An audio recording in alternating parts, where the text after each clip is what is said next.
Hi everyone, my name is Nyazika. Thank you so much for joining me on my channel. Continuing on the beauty basics series that started off with cleansing, and then we went to toning, and then serums, and then moisturizers, and now we are talking about sunscreens. SPF 30, SPF 50. Everybody needs it. Black does crack. SPF stands for sun protection factor. SPF is a measure of how well a sunscreen will protect the skin against the harmful UV rays. And these UV rays are always there even if it's cloudy. So what's the big deal about UV rays? UV rays are the things that actually give us the most problems. It causes aging, it causes hyperpigmentation, it causes wrinkles, it causes lines. So there's so many things that are damaging from the UV rays. So if you ignore SPF, you're potentially affecting your skin in these ways. And the other thing is that you may not see the consequences or the effects of what the UV rays are doing on your skin immediately unless you get sunburned. But later on in life, when you get older, you'll start noticing these things, and those will be the consequences of ignoring SPF. So daily protection from these UV rays using sunscreen will protect your skin and also gives your skin the opportunity to repair itself from the damage that has previously occurred, right? So I keep talking about these UV rays. What are UV rays? So the sun's radiation consists of UVA and UVB rays, which damage the skin in different ways. UVB rays land on the surface of your skin, so they normally are the reason why people get sunburn. Whereas UVA rays penetrate deeper into the skin and they cause more DNA damages. UVA rays also have the ability to penetrate through glass, so this is why it's highly recommended that you wear sunscreen even when you're indoors, because as long as you are working in front of a huge window or like sitting in front of a huge window, you're still prone to actually getting UVA damage. So sitting in the shade or wearing a hat only gives you partial protection, so even though you're not in direct sun, you're still going to get the effects of the UVA rays. So you should still put sunscreen on no matter where you are, because you will still get those harmful rays hitting your skin. So there are different types of sunscreens. You have your mineral sunscreen as well as your chemical sunscreen. Mineral sunscreen can also be called physical sunscreen. Chemical sunscreens can also be called synthetic sunscreens. Chemical sunscreens tend to absorb UV radiation in your skin, and they tend to be fully absorbed into your skin in order for them to work. So you're really mostly encouraged to wear a chemical sunscreen at least 20 minutes before going outside. Chemical sunscreens tend to be more lightweight in texture, making them a very good option for combination to oily skin or skin that's prone to breaking out. So I've listed a few chemical sunscreens for you to try. This first one is this Somerville UncompliKated SPF 50. The reason why I like it is because you can wear it under and over your makeup.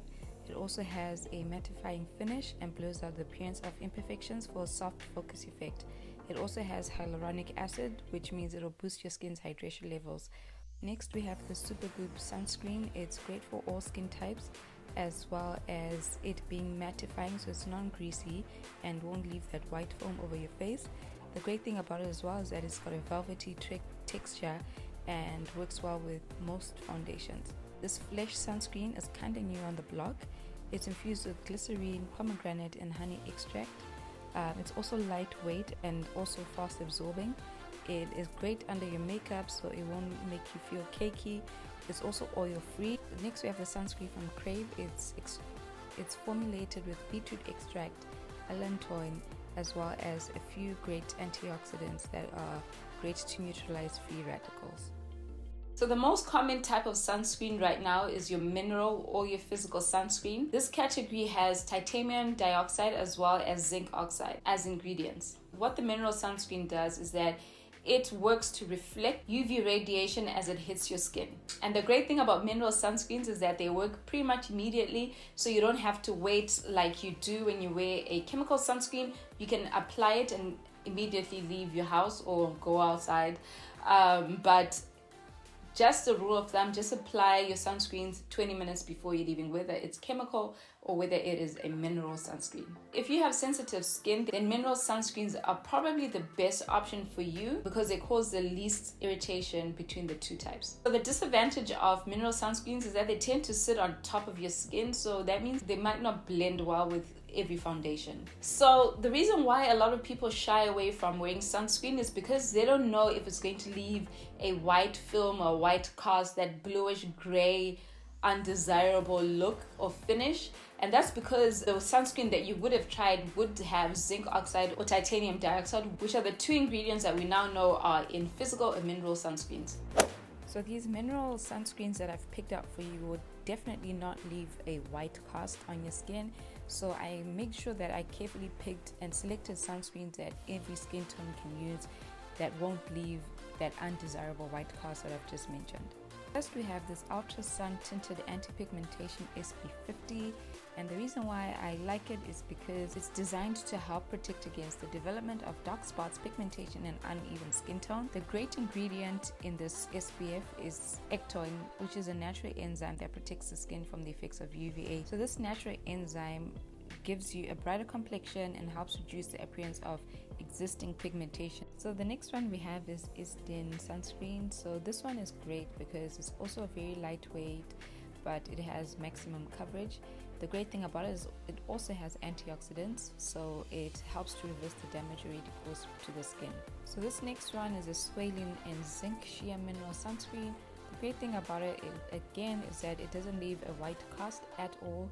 It hydrates because it contains squalene, and it's great for most sensitive skin types. So the next we have is MDSolarSciences Mineral Cream Broad Spectrum. This is another great formulation. It leaves a matte finish and can be worn under and over makeup. It's also non-irritating and oil-free, as well as being water resistant, so it won't clog up your pores. So you can be doing everything right. You can be putting on the right combination of products. You could be looking amazing, you could be looking radiant. However, because you're not wearing sunscreen, you're just going to damage your skin further. You're gonna get brown spots, you're gonna get sunburnt, you're gonna get hyperpigmentation.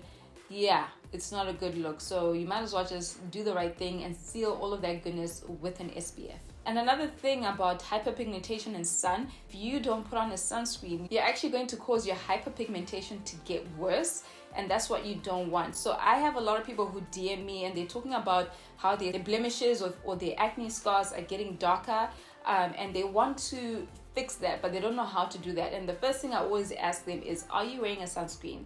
And most of the time people tell me they're not. This is a good reason why you actually need to wear sunscreen, because if you're trying to fix all of that hyperpigmentation, the blemishes, and the scarring, you might as well do yourself a favor and wear sunscreen so that they don't get any darker. So here are my tips of effective sunscreens. The first thing you should look out for is to make sure that it says a broad spectrum SPF marked on the front of the label. The second thing is always go for an SPF 30 or higher. Zinc oxide is way better than titanium dioxide in a sunscreen. And then the last tip is that make sure that you avoid the sun between 10 a.m. and 3 p.m. That is when the sun is really harsh, so you want to try and avoid being in direct sunlight during those times. Right, so now I want to dive into SPF myths. They're things that people think are true but are not true. So let's just go into those and cover if they are myths or truths. SPF in each product that you use accumulate to become one SPF. That is a myth. Your SPF does not accumulate, unfortunately. Dark skin tones do not need sunscreen.